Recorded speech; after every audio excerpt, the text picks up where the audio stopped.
All right, so chapter 4, painted faces and long hair. Here we kind of delve deeper into the idea of juxtaposition. I said this in the last video. It's juxtaposition is where two things are compared side by side. And in this chapter, we see that occurring, and we see the characters faced with juxtaposition and kind of torn between two societies, two lifestyles, two ideas. And um, let's delve into that a little bit. So, chapter 4 begins with this kind of rhythmic feel where the boys have been living on this island for a little bit now, and they've gotten into this rhythm, right? See, if you look here in the first paragraph, the first rhythm that they became used to was a slow swing from dawn to quick dusk. Oops, sorry. They accepted the pleasures of morning, the bright sun, the overwhelming sea and sweet air, as a time when play was good and life so full that hope was not necessary and therefore forgotten. Toward noon and on, you get to see that they're kind of falling into line of what life looks like now that they're at this island. In a sense, they're adapting. They're becoming part of the island culture and environment. And as we scroll down, keep reading, then we continue to look at the littluns, and they kind of played a minor role in the first three chapters, but William Golding delves a little bit more into who they are, and they're these children that kind of don't have much thought, right? Piggy talked about how they should get list of names of all the little ones, and they should try to um, have some kind of supervision so that they're just not wandering about. But nobody does anything about it, and then the little ones inevitably just wander about, and they're kind of forgotten. And they kind of come in here and now, and we see one instance where the little ones are playing, and if we scroll down a little bit more, then we get introduced to Henry, who's the biggest of them, and he's acting kind of like the leader today.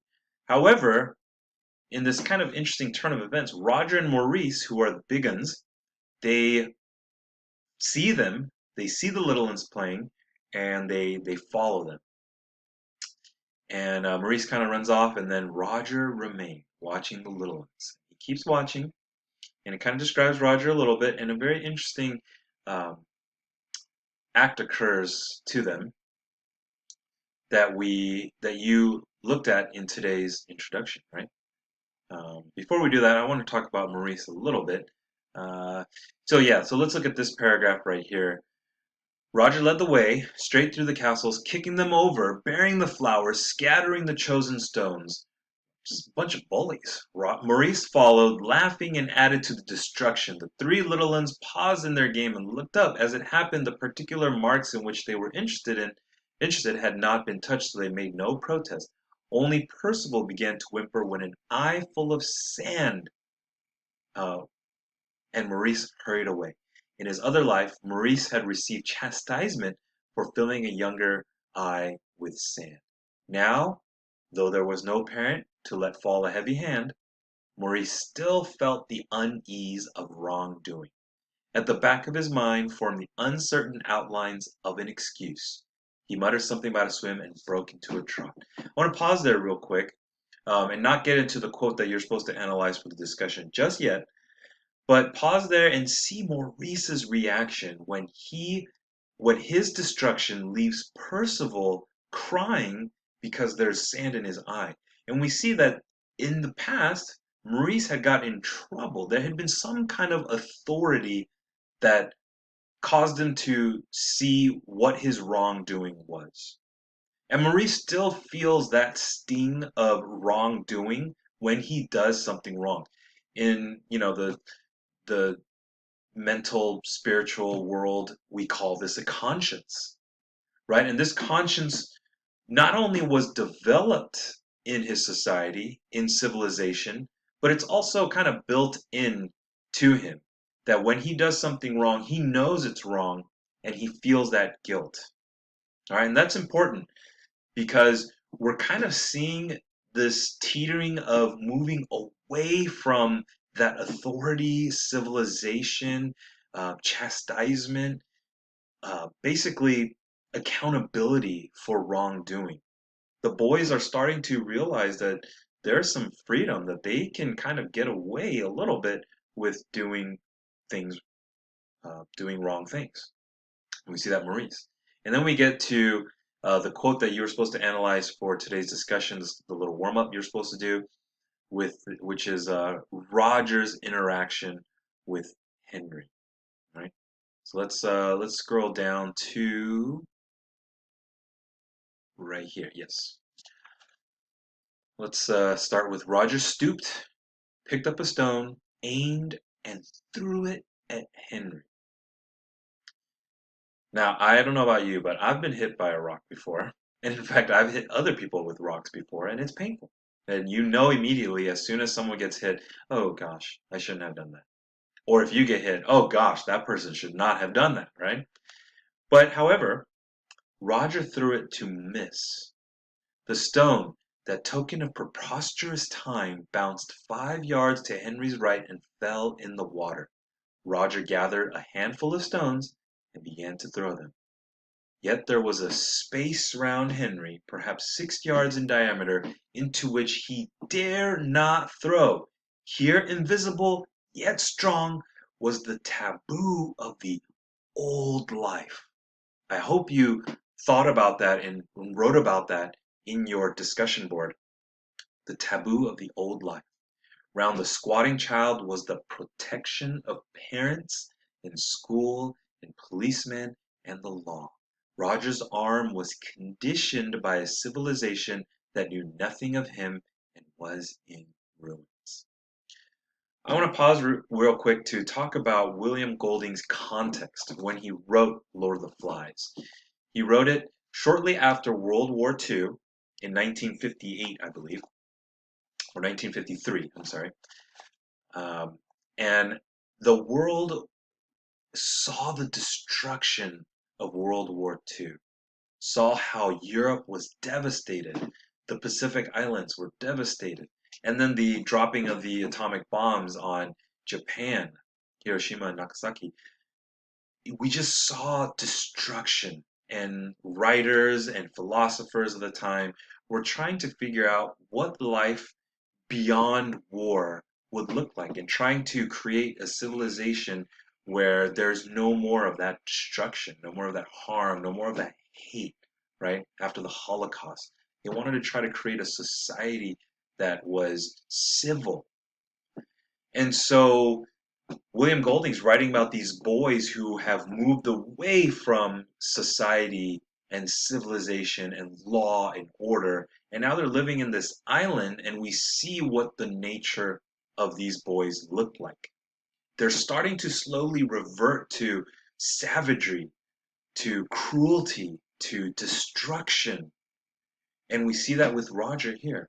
And he hasn't quite gone into that yet, because he has a semblance of civilization and authority that's stopping him from causing harm to Henry.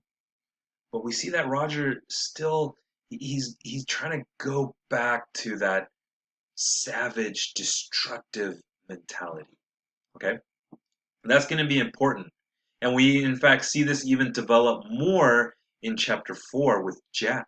And in fact, the title of the chapter is Painted Faces and Long Hair. And so we see right here, especially, Jack is trying to go on a hunt again, and he is realizing that the pig that they're trying to hunt can see them and can smell them. And so he's trying to find a way to disguise himself so that they can creep up on the pig. And they come up with paint, clay, right? And so they put on this war paint. They're kind of going back to this savage mentality of war and destruction. And they're putting on this paint so that they could hide themselves. And it's kind of symbolic in that way as well, where they're kind of hiding themselves from the pig so that they can kill him. And they put on this paint. They go and they eventually do get a kill. They do get the pig. Um, at the cost of the fire, right? And so let's scroll down. I want you to see this quote right here. You see that from back from the hunt, they come back with this very ominous phrase. They come back chanting something.